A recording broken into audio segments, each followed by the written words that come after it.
ரமலான் பெருநாளை முன்னிட்டு நெல்லை மேலப்பாளையத்தில் இஸ்லாமியர்கள் ஏராளமானோர் கலந்து கொண்டு தொழுகை நடத்தினர்.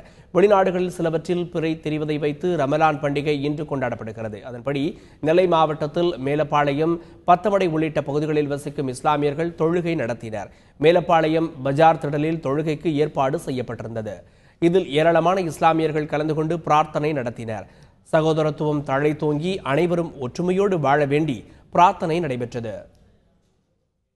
உலகம் முழுவதும் முஸ்லிம்கள் பெருநாட்கள் கொண்டாடி வருகின்றார்கள்.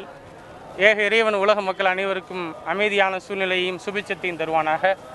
இந்திய திருநாட்டில் மக்கள் எல்லோரும் ஒருமைப்பாட்டுடனும் ஜனநாயக முறைப்படி செக்குலரிசம் என்று அழைக்கப்படக்கூடிய நம்முடைய இறையாண்மையை பேணி பாதுகாத்து ஒருவருக்கொருவர் சகோதரத்துவத்துடன் இருக்க வேண்டும் என்பதுதான் முஸ்லிம்களுடைய மிகப்பெரிய அவா.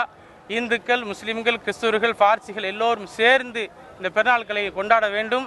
மக்களுக்கு மத்தியிலே சகோதரத்துவம் வெளிப்பட வேண்டும். ரமலான் பண்டிகையை முன்னிட்டு மதுரை தமுக்க மைதானம் அருகே இஸ்லாமியர்கள் பலர் கலந்து கொண்டு தொழுகை நடத்தினர்.